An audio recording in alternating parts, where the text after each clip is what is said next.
thank you all for coming out today and taking time out of your lives to listen to us speak today, because I think it's very important. My name is Endicott. I'm a former Marine Corporal. As she said, I served 4 years. I was deployed in IVAW in 2005. The 1st Battalion, 5th Marine Infantry Regiment. And before I start today, I'd like to say that I'm sharing my story because I'm a patriotic American, and I love my country, and I would do anything to protect it. I deployed in support of Operation Iraqi Freedom on March 1st of 2005. I'd been in the Marine Corps for just over a year. I was a 21-year-old boy fulfilling my duty to my country. The vast majority of the Marines in my platoon were Marines that had already fought in Fallujah, and a lot of them had been in Baghdad as well. To me, these Marines, they were heroes. They were my heroes. They were American heroes.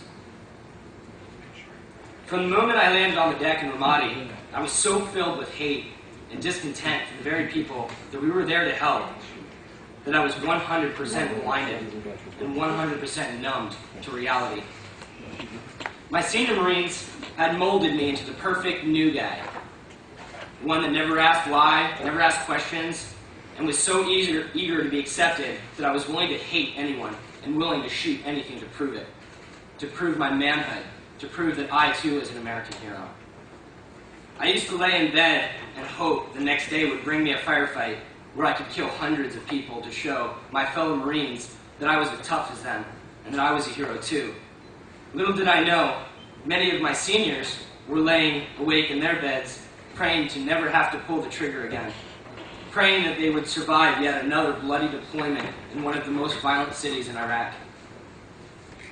As I patrolled the streets of Ramadi and stood post at the government center, time passed with not so much as a single shot fired, and my trigger finger was twitching with anticipation. I stood post one day with a fellow new Marine and sighted in on a man walking down the street, alone, unarmed, and I said, "I'm not leaving this country without killing anybody. It's not happening." My seniors have taught me well. If you think anything is fishy, pull the trigger, period.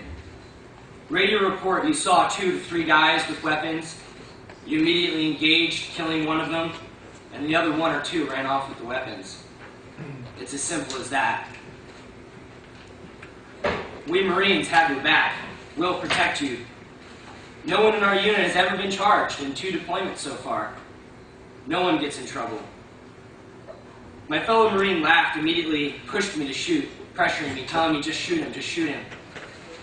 Luckily for that man, and I guess for myself, he was out of sight by the time I looked back and got my eye back in the sights, because I'm not sure what I would have done had he still been there when I turned around.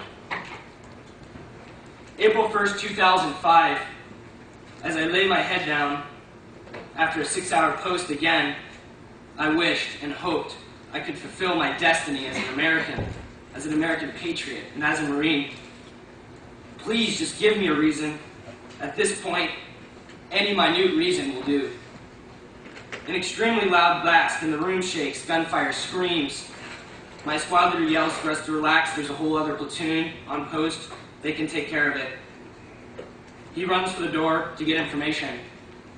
When he returned yelling to gear up and move, the enemy had made an advance, and they were on an offensive and were fully attacking the government center. I knew my time had come. As I laughed, I ran. This was everything I had hoped for, my chance to kill. I didn't care how or who, but someone was going to die today, and I was going to be a part of the gun club, which I so cherished. From that moment forward, our efforts became more intense. We began getting intelligence, quote unquote, of suspected terrorist safe houses, weapons caches. We would gear up, blare our death metal, and pump each other up comparing body counts, telling each other it's only a matter of time before we get another. We knew every way to walk right around the line of engagement, the rules of engagement. What a joke. To us grunts, rules of engagement were not rules at all, but merely words on a piece of paper somewhere printed for the sole purpose of protecting officers if we grunts actually got caught. Try to imagine yourself tonight as you sleep warm in your bed with your wife, your children in the next room. 2 a.m., your door is kicked in and men are screaming. As they kick open your bedroom door, they're screaming in a language you don't understand.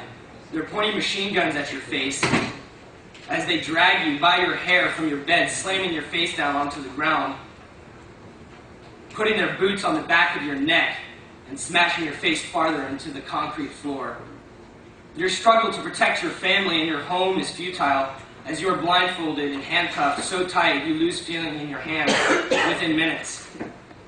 All you know is you can hear your screaming wife and children crying for help, and you are too useless to protect them. You are not on a list of suspected terrorists.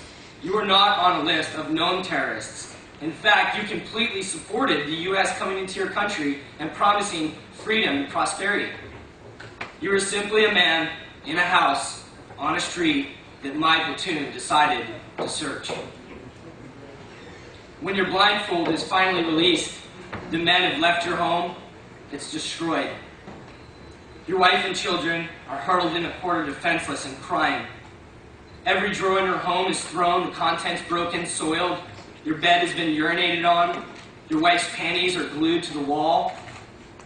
Maybe a family heirloom is missing, or other objects stolen.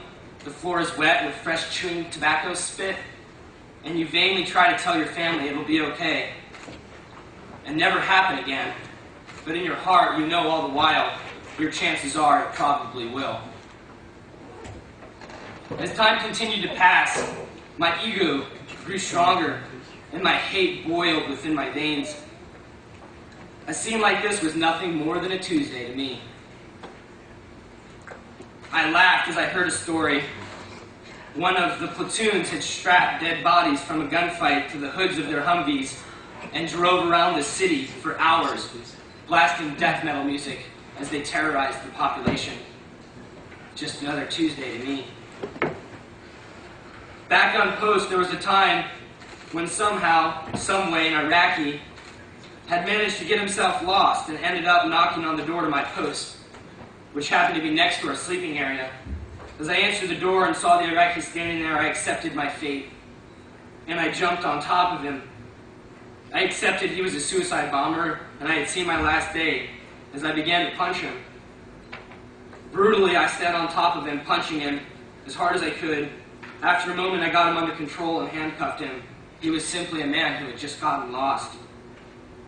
I was punished harshly, not for my actions, not for harming an unarmed civilian, but for not killing him.